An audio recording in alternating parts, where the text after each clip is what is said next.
She was just walking home, but the bikers decided to show off their power. They didn't know who would see it all. Watch until the end. Subscribe and write which city you're watching from. Don't forget to share this video. The summer heat clung to the small Texas town like a second skin, pressing down on cracked sidewalks and rusted fences. It was the kind of heat that made the air ripple above the asphalt, where even the sound of cicadas seemed sluggish in the late evening glow. The sun was slipping low, painting the edges of rooftops in copper, and the narrow streets held a hush that was only broken by the distant thump of a basketball bouncing on cracked concrete and the creak of rusted swings at a park down the block. A girl, no more than 9, walked alone along the sidewalk, her small sneakers scuffing against the uneven pavement with each careful step. Her cheeks were flushed red from the dance class she had just left, sweat dampening the edges of her hair where it escaped from a messy ponytail. Slung over her shoulder was a small backpack dusted with glitter and fraying at the seams, and in her hand she clutched a worn plush rabbit, its ears long since drooping and fabric thin from years of comforting her in the dark. She carried it everywhere, even when other kids had told her she was too old for such things, because it had been her mother's gift, and it reminded her to be brave. She paused in front of the corner store, its faded sign squeaking in the wind, the flickering letters casting a broken glow across the cracked sidewalk. Lone Star Market was old, the paint peeling from its brickwork, the windows smudged with fingerprints and the residue of past rainstorms. Inside, the buzz of a struggling air conditioner hummed just loud enough to promise a moment of relief from the suffocating warmth that pressed down outside. The automatic doors shuddered as they opened, and the girl stepped inside, the cool air brushing against her skin like a sigh of relief. She blinked against the harsh fluorescence, the scent of old linoleum, floor cleaner, and the faint sweetness of stale candy mixing in the air.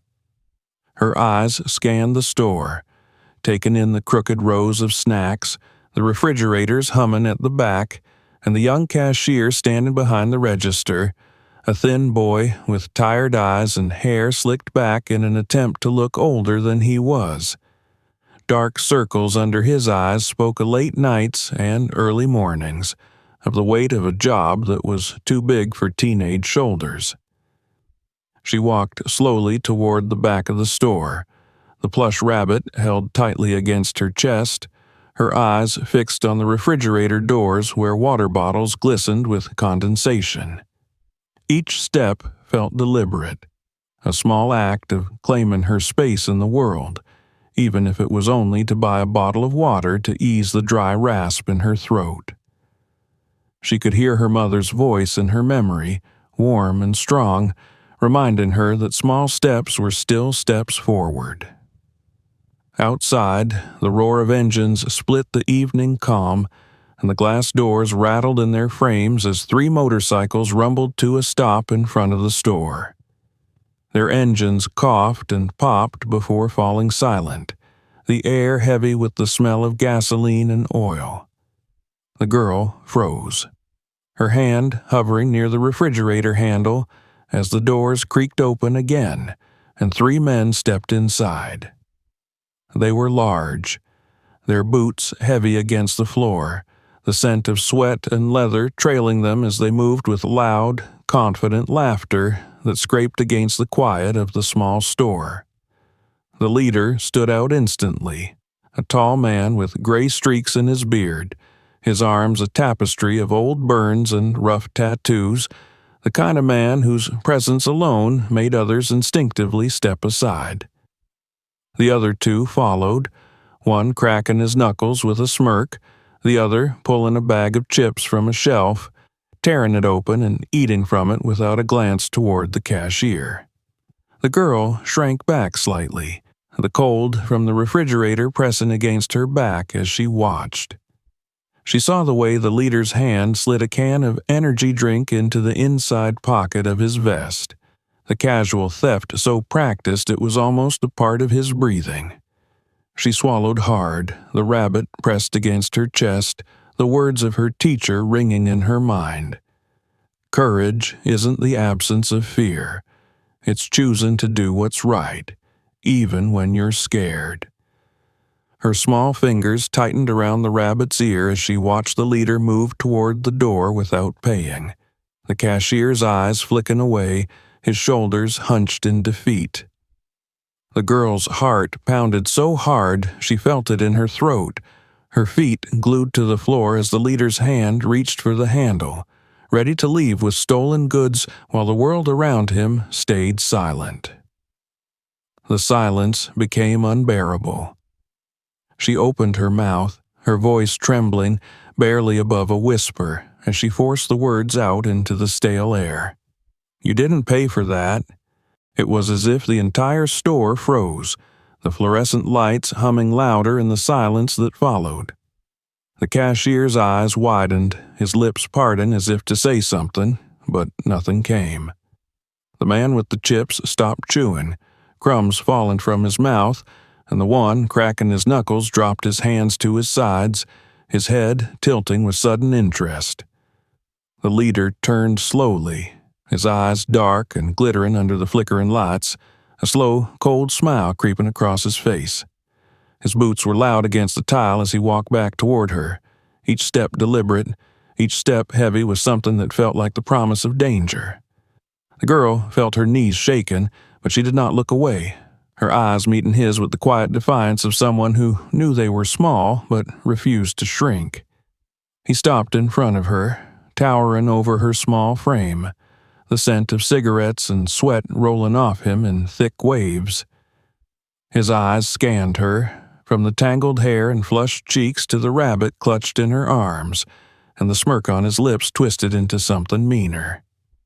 "You got something to say, kid?" he asked, but the words were just a hiss in the air, heavy with threat. The girl's breath shook, but she nodded, her voice steadier this time, even as her fingers trembled against the rabbit's soft fur. "You stole that. That's wrong." Behind him, the other bikers started laughing, low and cruel, one pulling out a phone to record, aiming the camera at her face to capture the moment. The leader's eyes flickered toward the phone, then back at her, the cruel smirk deepening as he leaned down until his face was level with hers, so close she could see the stubble on his jaw and the small scar near his lip. "You think you're brave, huh?" he whispered, his hand reaching out, grabbing the collar of her shirt and pulling her forward a fraction, enough to feel the pressure against her neck. She tried not to cry. She tried to stay strong. Her mother's voice was gone now, replaced with the cold fear that seeped into her bones, but she didn't look away, even as her eyes welled with tears. The leader's hand slid down, gripping her wrist, squeezing until her skin burned under the pressure. She whimpered, the sound barely escaping her lips as he leaned closer, the phone's camera still recording, the laughter still echoing. Then, in a single violent moment, he twisted her wrist sharply, the sound of the bone cracking loud and final in the air. The girl screamed, the pain flooding her senses as she fell to the ground, the plush rabbit slipping from her grasp, landing beside her on the cold, dirty tile. Her vision blurred with tears and pain, the fluorescent lights above her shattering into jagged pieces of color as she curled around her injured arm, trying to hold it, trying to keep it still.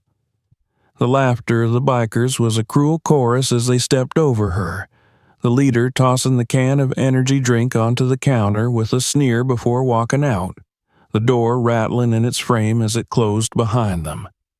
The cashier stood frozen, his mouth open, his eyes wide, but he said nothing, did nothing, as the girl lay there, sobbing quietly, her body shaken with pain and fear. She reached out blindly, her fingers brushing against the soft ear of the rabbit, pulling it close to her chest as she tried to sit up. Her wrist was a fire of pain, every movement sending shocks up her arm that made her vision blur, but she managed to pull herself to her feet, swaying, the rabbit clutched tightly against her. She looked around the store, at the people who had watched and done nothing, at the cashier who still stood there, his eyes filled with guilt, but his feet rooted to the ground. She felt the heat of shame mixed with the pain, a burning in her chest that hurt almost as much as her wrist. Without a word, she turned and walked toward the door, each step heavy, the world around her a blur of color and noise that didn't feel real. The air outside hit her like a wall, thick and hot, the evening sun painting the street in harsh gold as she stepped onto the sidewalk, her injured arm cradled against her body, the rabbit pressed to her chest. She didn't know how she was going to make it home. Each step was agony, the pain in her wrist a constant reminder of how small and helpless she felt, of how the world could hurt you and keep moving without a second glance. She could taste the salt of her tears on her lips, feel the sweat stick in her shirt to her skin, the weight of the heat pressing down on her as she walked. But she kept walking. One step, then another. Because even though she was small, even though she was hurt, even though the world was cruel and unfair, she had spoken up. She had done what was right, and she would keep moving, even if it was the hardest thing she had ever done. The sun was sinking lower now, the heat refusing to let go of the narrow streets as the girl made her way down the cracked sidewalk, each step heavy, each breath catching in her throat. The plush rabbit was pressed against her chest, its soft fur absorbing the tears that slipped down her flushed cheeks. Her injured wrist was cradled against her body, pain shooting up her arm with every slight movement, a pulsing, hot ache that made her vision swim. The world felt too big, too loud, even in the quiet of the evening. Cars rolled by without slowing, the faces inside turned away, eyes hidden behind sunglasses or focused on glowing screens, never seen the small girl walking alone, her steps uneven, her body trembling. The cicadas screamed from the trees, a sound pressing against her skull, mixing with the throbbing pain in her wrist until it felt like the world itself was pulsing with her heartbeat. She tried to focus on the rhythm of her feet on the pavement, the soft thud of her sneakers as they struck the ground, the way the breeze tugged at her hair, the smell of hot asphalt and dust. She whispered to herself, words she could barely hear over the roar of fear in her mind, words she had heard her mother say when the world felt too heavy. One step, then another. But the words felt thin, fragile like spider webs in a storm, and the storm inside her chest was too loud. Her house was still blocks away, past the empty lots filled with weeds, past the shuttered windows of old buildings that sagged under the weight of years and heat, past the small park where the swings moved lazily in the breeze. It felt like miles, each step an impossible distance as the pain in her wrist flared, the bone shifting beneath the skin, sending waves of agony that made her knees buckle and her breath catch. She stopped, pressing her back against the sun-warmed brick of an abandoned building, sliding down until she was sitting on the sidewalk, the concrete rough against her legs. She pulled the rabbit close, burying her face in its fur, trying to breathe, trying to stop the tears that wouldn't stop coming. The world moved around her, shadows lengthening as the sun dipped lower, the air thick with the scent of hot dust and oil. People passed by, some glancing at her, most not even slowing. A woman pushing a stroller crossed the street to avoid her, her eyes flicking away. A man on a bicycle rolled past, earbuds in, head down. A group of teenagers laughed loudly as they passed, the sound sharp and cruel in the quiet, one of them glancing back with a look of mild curiosity before turning away, his laughter joining the others as they disappeared around the corner. She felt invisible. She felt small.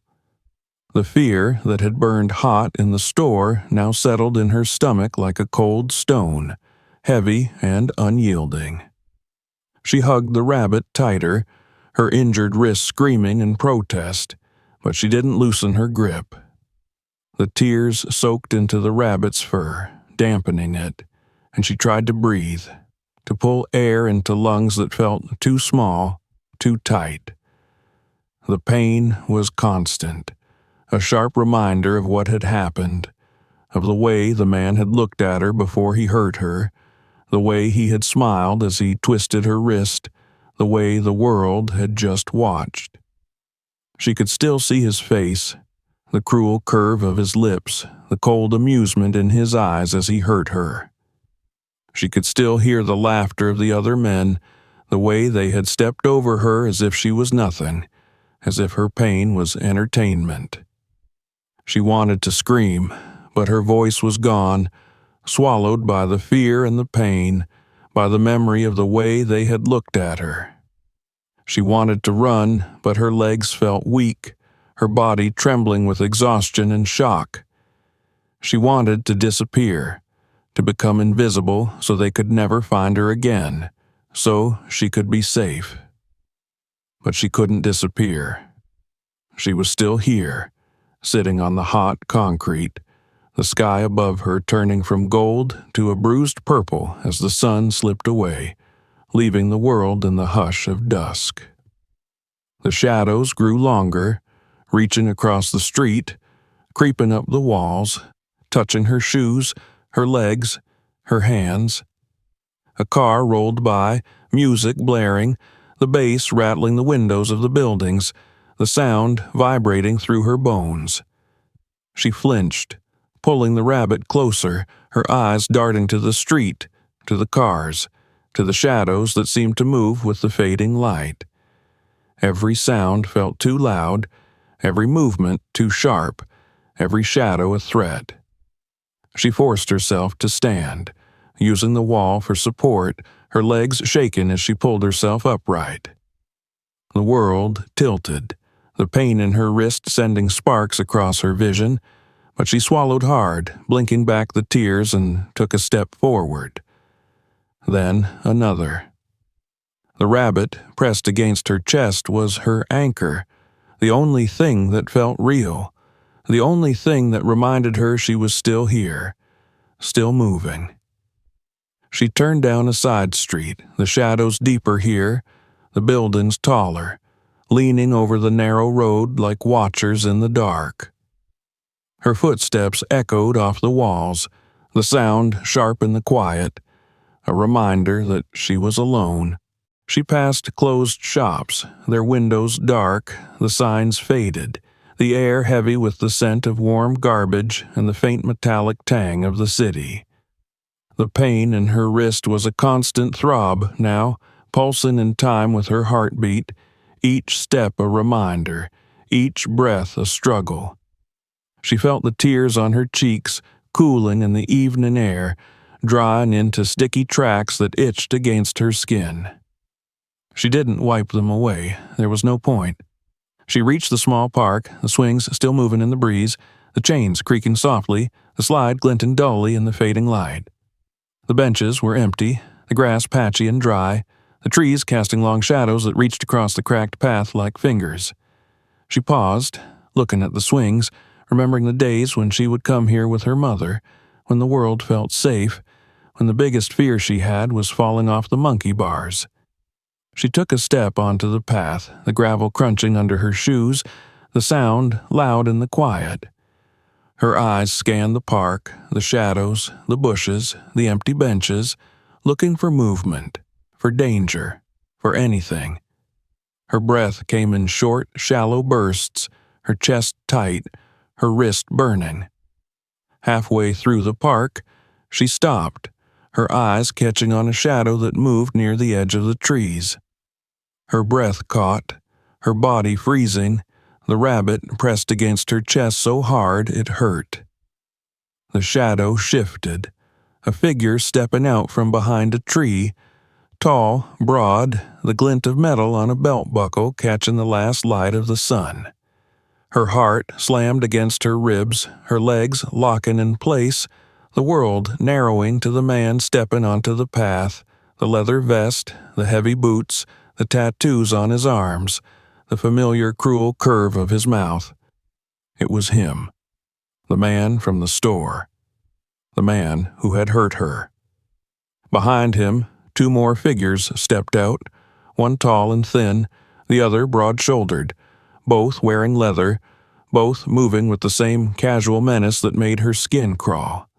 They didn't shout, they didn't run, they just stepped onto the path, blocking it, their eyes on her, cold and amused, like cats watching a mouse that had nowhere left to run. Her breath came faster, her chest heaving, the pain in her wrist forgotten in the rush of fear that flooded her veins, turning her legs to water. She took a step back, then another, her eyes darting around looking for an escape, for a path, for someone, anyone who could help. But the park was empty. The street was empty. The world was empty, except for her and them. The leader took a step forward, his boots loud on the gravel, his eyes never leaving hers. The smile on his lips was slow, deliberate, a promise of what was coming. The other two spread out, moving to block the path behind her, cutting off any escape, their eyes glittering in the dim light. She tried to speak, but her voice was gone, her throat tight, the fear choking her. She clutched the rabbit tighter, backing away, her injured wrist screaming in protest, the pain sharp and blinding. Her eyes darted around, searching for an exit, for a miracle, for something. They kept coming. The leader stopped a few feet away, tilting his head as he looked at her, the smirk on his lips twisting into something darker, something hungry. The two behind her closed in, their boots crunching on the gravel, the sound like thunder in the silence. She was trapped.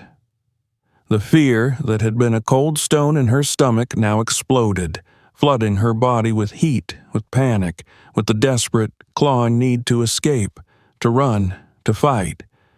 Her breath came in ragged gasps, tears blurring her vision, the world spinning. The leader reached for her, his hand closing around her injured wrist, squeezing, twisting, the pain exploding in her arm, a white-hot flash that made her scream, the sound tearing from her throat, raw and broken. The plush rabbit fell from her hand, landing in the dirt. Her knees buckled, the pain and fear overwhelming, the world going black around the edges as she fell. And the last thing she saw was his smile, cold and victorious, as the world collapsed around her. The world returned in fragments. Sounds first, the whisper of wind through the grass, the creak of a swing swaying in the breeze, the muffled crunch of boots against gravel. Then pain, a sharp, biting throb in her wrist, pulsing in time with her rapid heartbeat, each pulse reminding her that she was still here, that she was still alive, that the fear she felt was not a nightmare, but a reality pressing down on her like the weight of the summer heat. She opened her eyes, blinking against the tears that blurred her vision, the world swimming before coming into sharp, harsh focus.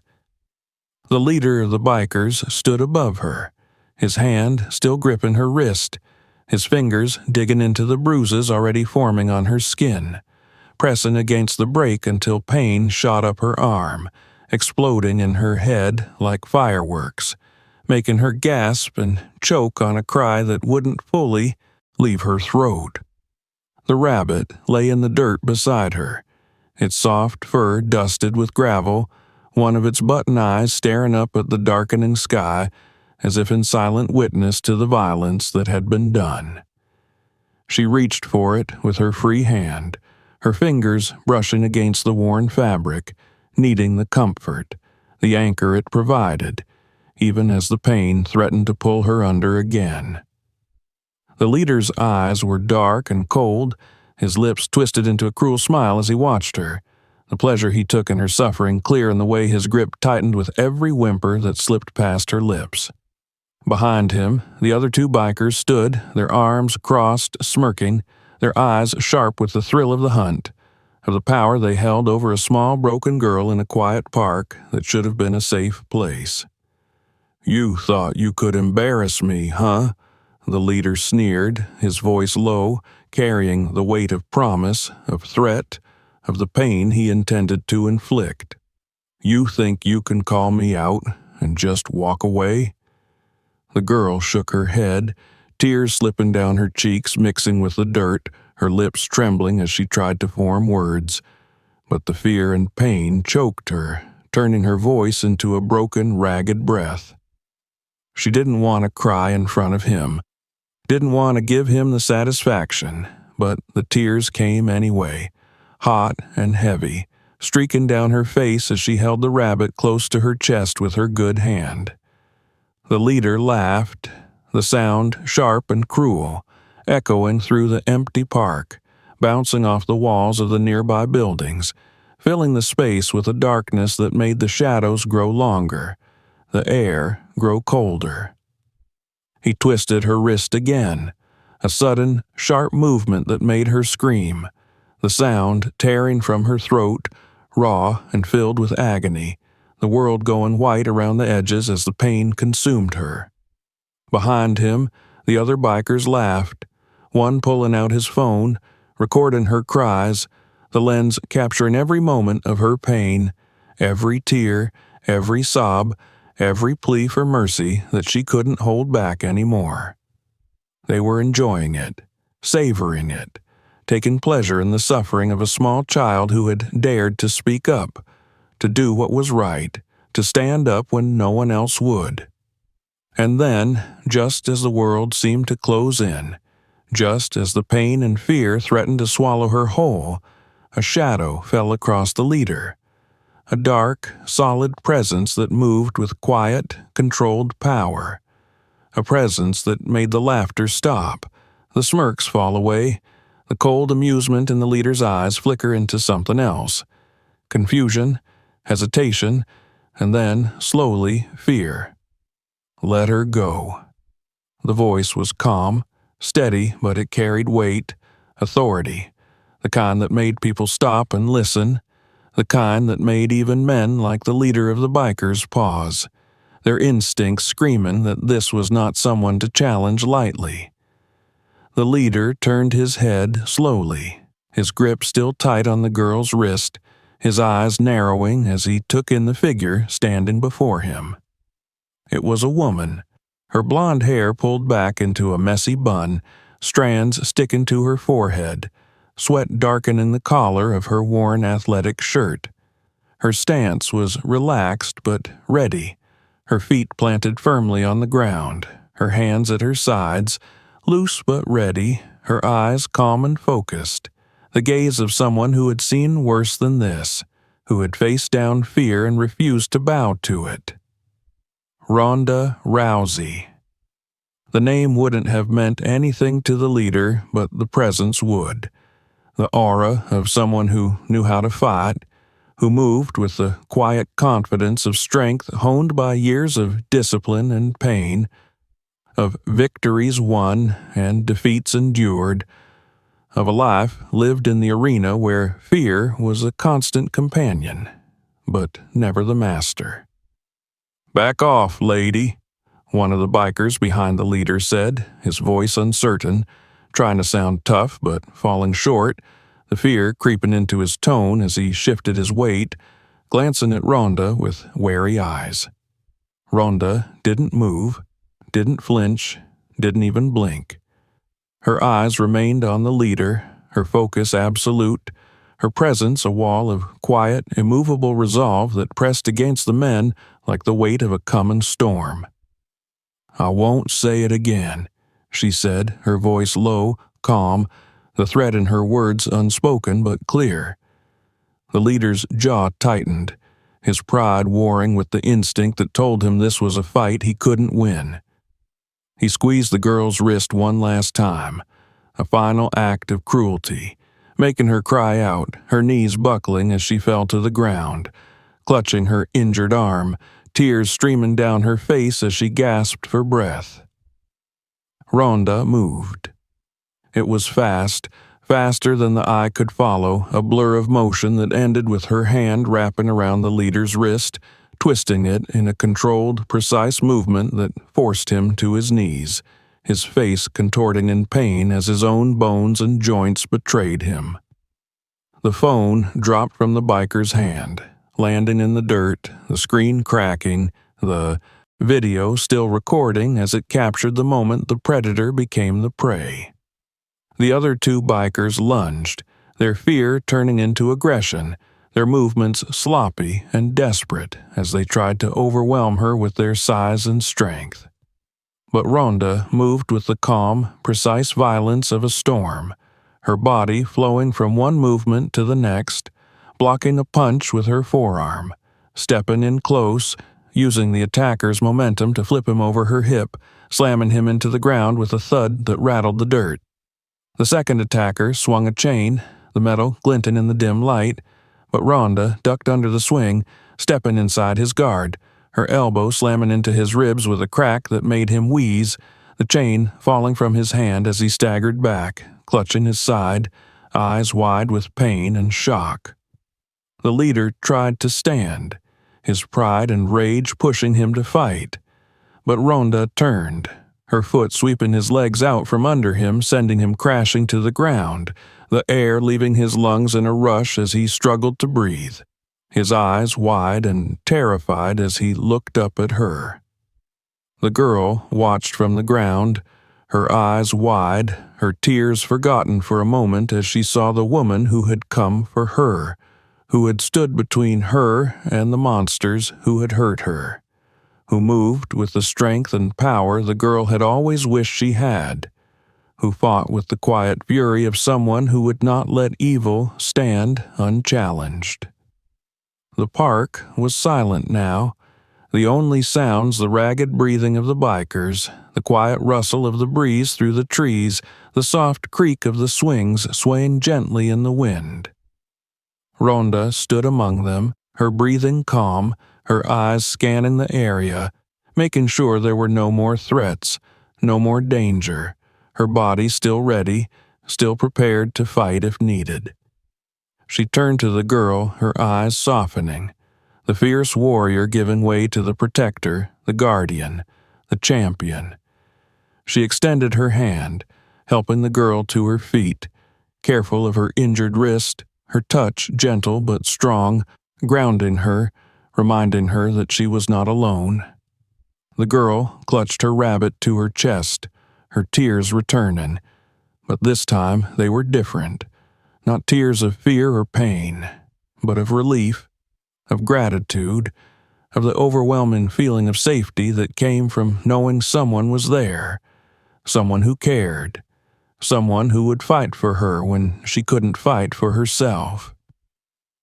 In the distance, the sound of sirens grew louder, the flashing lights of approaching police cars painting the park in red and blue, the world returning to motion as people emerged from the shadows, from their homes, their curiosity and concern bringing them out into the open. Ronda stepped back as the police arrived, her hands raised slightly, showing she was not a threat, her eyes still on the girl, making sure she was safe, that she was protected. The police moved in, cuffing the bikers, taking statements, asking questions, but the girl barely heard them, her eyes locked on Ronda, the woman who had come like a storm and driven away the darkness. As the bikers were led away, their heads down, their eyes avoiding the girl's, she felt something shift inside her, something small but powerful, a spark of strength, of hope, of the realization that she was not as alone as she had thought, that even in the darkest moments there was light, there was help, there was hope. Ronda gave her a small nod, a promise in her eyes, a silent vow that she would not let the darkness take her, that she would stand with her, that she would teach her to stand for herself. And as the girl was led away by the paramedics, her injured wrist secured, her rabbit clutched to her chest, she looked back at Ronda, and for the first time since the world had shattered, she allowed herself to believe that maybe, just maybe, she could be strong too. The hospital room was small, the walls painted a tired shade of pale blue, the air carrying the sterile scent of antiseptic and faint traces of stale coffee from the nurse's station down the hall. The overhead light hummed softly, a constant reminder of the world outside the room, of the city that continued to breathe and move even as she lay there, her arm encased in fresh white plaster, the weight of the cast a heavy, constant reminder of the violence she had endured. The girl lay on the thin hospital bed, the sheets scratchy against her skin, the smell of the laundry detergent sharp in her nose, and stared at the ceiling, tracing the cracks in the paint with her eyes as the events of the past day replayed in her mind on a loop. The laughter, the bikers, the pain as her wrist had snapped, the way the world had gone silent except for the sound of her own screams, the way the rabbit had fallen from her hands, landing in the dirt as she crumpled. The fear returned with each memory, tightening around her chest, making it hard to breathe, making the world feel too big and too heavy, pressing down on her until she felt like she might disappear into the thin mattress, into the thin air. She clenched her uninjured hand around the edge of the blanket, gripping it tightly as she tried to force the fear back down, to push it away, to remind herself that it was over, that they were gone, that she was safe now. But the fear did not listen. It stayed, sitting heavily in her chest, in her stomach, in the trembling of her fingers, and the tears that slipped down her cheeks when she closed her eyes, and the way her body tensed at every sound from the hallway, every creak of the door, every footstep that passed by. She felt small, so small, smaller than she had ever felt, as if the world had grown while she had shrunk, and the weight of that realization pressed against her like a hand on her throat. A soft knock on the door broke the silence, and she turned her head, her eyes wary, her body tensing despite the pain that the movement caused. The door opened slowly, and for a moment, fear flared hot and sharp, but then she saw who it was, and the fear shifted, softening into something else, something she could not name, but felt like the first breath after being underwater for too long. Ronda stepped into the room, the door closing softly behind her, her presence filling the small space, not with noise or chaos, but with calm, with quiet strength that seemed to press against the fear and push it back, giving the girl room to breathe, even if just for a moment. She wore simple clothes, jeans and a t-shirt, her hair pulled back into a messy bun, her face free of makeup, her eyes warm and focused. In her hands she held a small bag, and as she approached the bed, she placed it gently on the blanket, sitting down in the chair beside the bed, her movements slow and deliberate, careful not to startle the girl, careful not to break the fragile calm that had settled over the room. "I thought you might need this," Ronda said softly, pulling from the bag a small, child-sized training glove, its pink and black colors bright against the dull blue of the hospital room. The girl stared at it, her eyes wide, her breath caught in her throat as she reached out with her uninjured hand, her fingers trembling as they touched the glove, the material soft and firm under her fingertips, a promise of something she did not yet understand, but felt deep in her chest. Ronda watched her, her eyes softening, a small smile playing at the corners of her lips as she saw the way the girl held the glove, the way her fingers traced the seams, the way her eyes seemed to brighten, even if just for a moment. "You don't have to be afraid anymore," Ronda said, her voice steady, her words slow, deliberate, each one carrying weight, carrying promise. The girl looked up at her, her eyes wet, her lips trembling as she tried to find her voice, tried to find the words that could express the storm inside her, the fear, the pain, the gratitude, the hope that had begun to bloom in the cracks left by the fear. "Will you teach me?" she asked, her voice small, fragile but steady, the question hanging in the air between them, heavy with hope, with the need to be strong, to never feel so powerless again. Ronda nodded, her smile growing, her eyes bright. "I will." The girl clutched the glove to her chest, the promise of what it represented filling her with a warmth that pushed against the fear, against the pain, giving her something to hold on to, something to look forward to, something to fight for. Outside the hospital, the world moved on, the city breathing and shifting, the sun setting over the rooftops, casting long shadows across the streets, the last light of day painting the world in gold and pink and purple. In a small apartment across town, news played on a small, flickering television. The reporter's voice sharp and clear as she detailed the arrests of a local biker gang, their faces shown on the screen, their eyes downcast, their expressions a mix of anger and fear and defeat. The leader's face was there, the man who had hurt the girl, the man who had laughed as he broke her wrist, his eyes dark and empty as the camera captured his image for the world to see. The neighbors watched, whispering to each other, their eyes darting toward the window, toward the street where the lights of the police cars had flashed the night before, where the sounds of struggle had echoed through the darkness.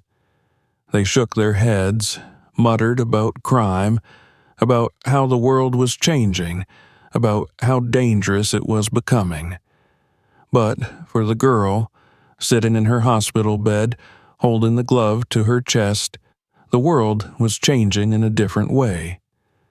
It was becoming a place where she could learn to fight back, where she could learn to stand up, where she could learn that strength was not just about being big or loud or strong, but about refusing to give in, about getting back up, about choosing to stand even when it was the hardest thing in the world to do. The next day, she returned home, her aunt holding her hand as they walked up the steps to their small apartment. The air warm, the sky clear, the sounds of the neighborhood familiar and comforting. The front door creaked as it opened, the smell of home washing over her, the familiar clutter of shoes by the door, the soft hum of the old refrigerator in the kitchen, the worn couch with its faded cushions. She moved carefully through the apartment, her cast heavy, the pain a constant companion, but it was different now, less of a reminder of fear, more of a reminder of what she had survived, of what she had endured, of what she had overcome. In her room, she placed the glove on her small desk, beside her schoolbooks and crayons, the pink and black colors bright against the wood, a promise waiting for her. She sat on her bed, her rabbit beside her, its fur still dusty, its button eyes still watching, and she looked at the glove, at the way it seemed to glow in the afternoon light. And she felt something inside her shift, something small but powerful, something that felt like the first step toward becoming the person she wanted to be. The next week, Ronda came to pick her up for her first training session, the girl's heart pounding in her chest as she stepped out of the apartment, the glove tucked under her arm, her rabbit safely in her backpack. The world felt big, the streets loud and busy, but beside Ronda, she felt safe. She felt strong. She felt ready.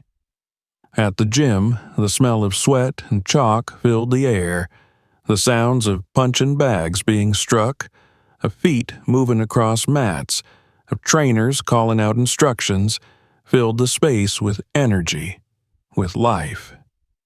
The girl stood there, her cast a stark reminder of what had brought her here, but the glove in her hand a promise of what she could become. Ronda knelt in front of her, helping her slip the glove onto her uninjured hand, adjusting the straps, making sure it fit snugly, securely, the weight of it grounding, comforting. "Are you ready?" Ronda asked, her eyes steady, her voice calm. The girl nodded, her breath catching, her heart pounding, but her eyes clear, her spine straight. "Yes," she said, her voice stronger than she had expected, the word ringing in the air, a promise, a vow.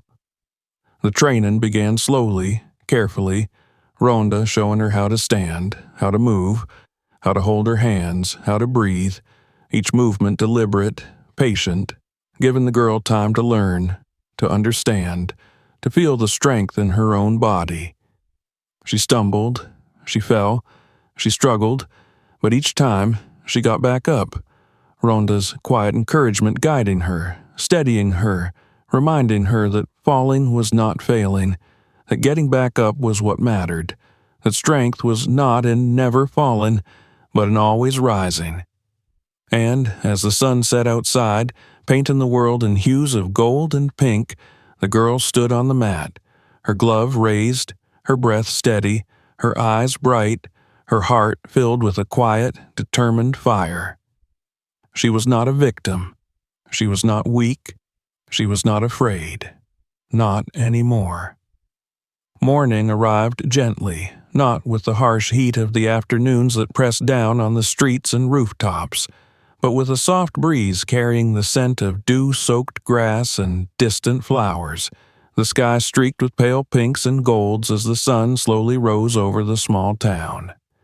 The world seemed quieter in these early hours, the air clearer, the light softer, as if the city itself paused to take a breath before the weight of the day settled in. She woke up before her alarm, the glow of dawn casting long stripes of light across her small room, illuminating the posters on the walls, the books stacked in uneven piles on her desk, the pink and black training glove that sat beside her school supplies like a promise waiting to be fulfilled. Her eyes opened slowly, the last fragments of sleep falling away as she blinked at the ceiling, her mind clear in a way it hadn't been for a long time. Her wrist still ached, the cast heavy around her arm, the skin beneath itchy and warm, a constant reminder of what had happened, of the pain she had felt, of the fear that had wrapped around her like a vice. But it was also a reminder of what she had survived, of the way she had stood up and spoken when no one else did, of the way she had kept walking, step by painful step, even when her legs shook and her vision blurred. She sat up, her feet touching the cool floor, her toes curling against the worn rug as she reached for her rabbit, pulling it close, pressing her face into its soft, worn fur for a moment before setting it carefully on her pillow. It watched her with its single-button eye as she stood, pulling on her clothes slowly, methodically, adjusting the strap of her sling so the cast sat comfortably against her chest. Outside her window, the street was waking up.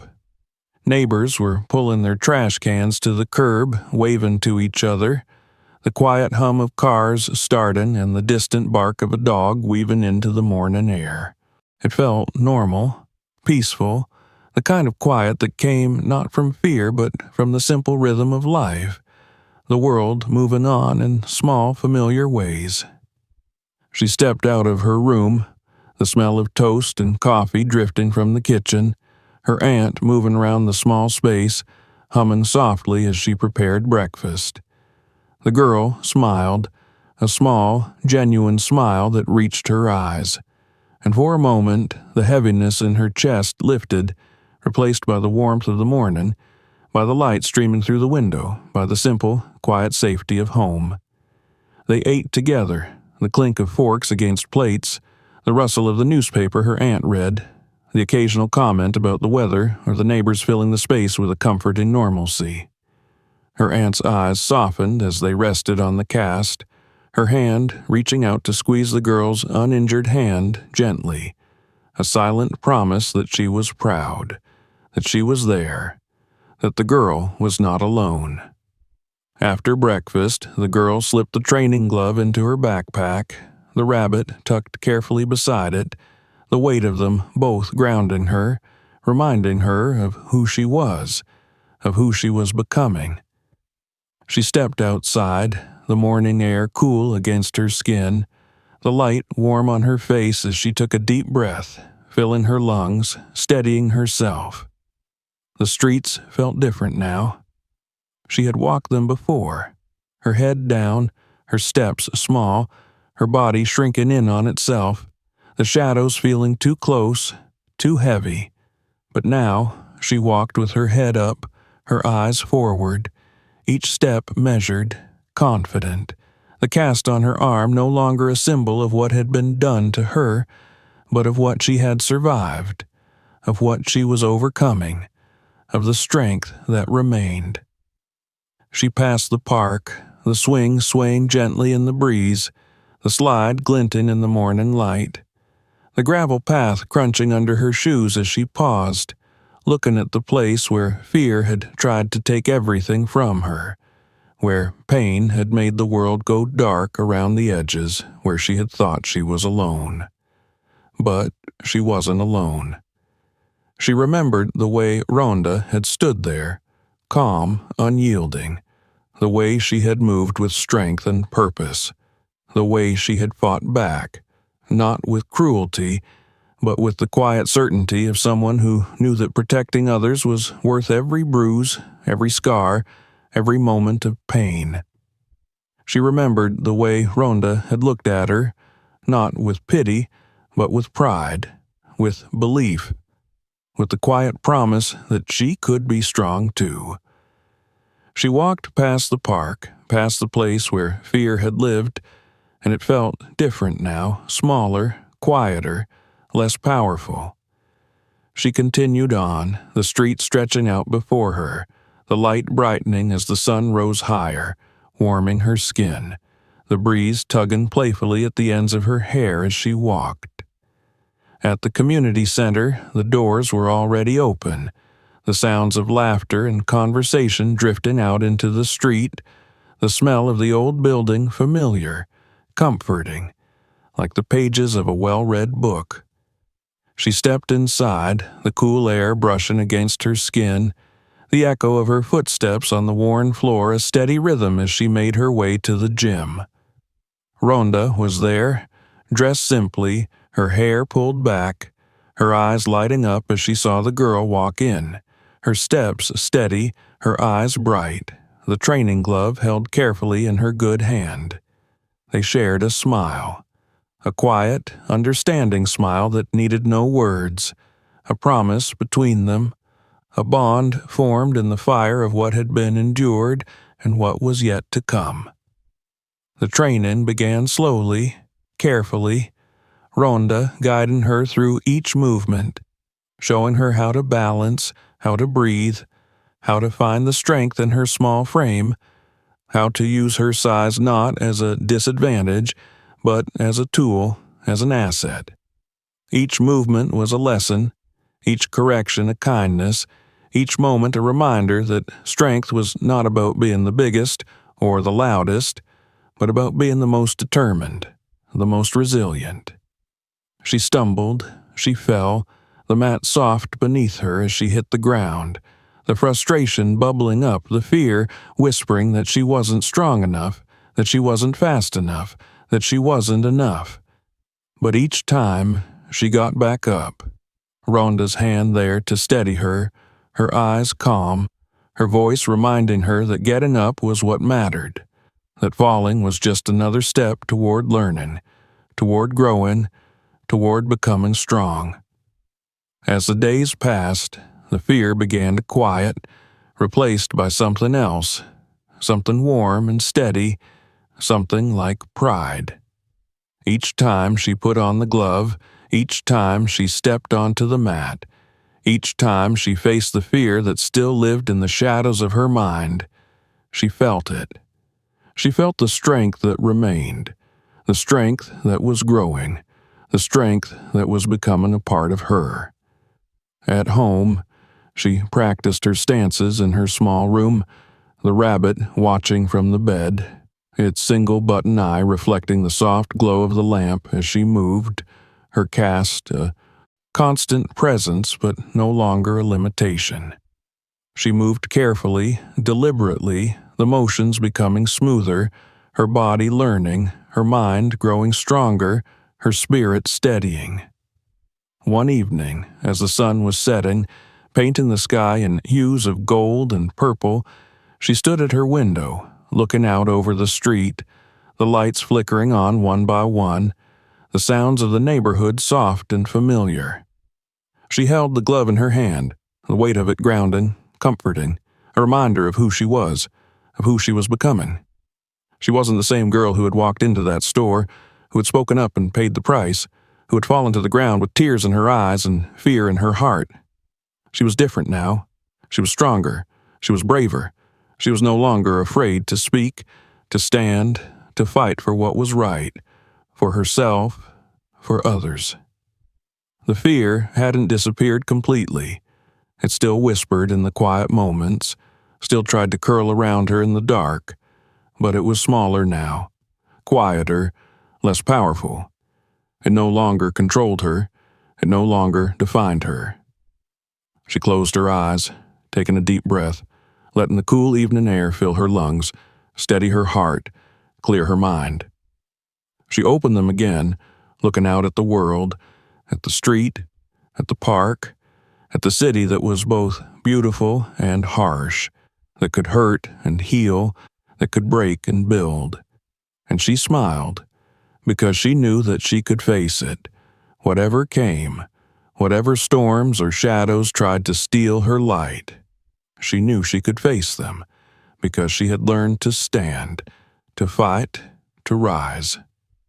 She turned from the window, placing the glove carefully on her desk, the rabbit beside it, the two symbols of her journey, of her strength, of her resilience. She turned off the light, stepping into the soft glow of the hallway, her steps steady, her heart strong, the strength that remained within her carrying her forward, into the night, into the future, into the person she was becoming. And as she stepped out into the evening, the stars began to appear in the deepening sky. She felt it, deep in her bones, in her heart, in her spirit. She was not afraid, not anymore. If this story moved you, make sure to subscribe for more powerful stories like this one. Check out our other videos to keep these stories alive, and share this video with someone who needs to see it. Thank you for watching.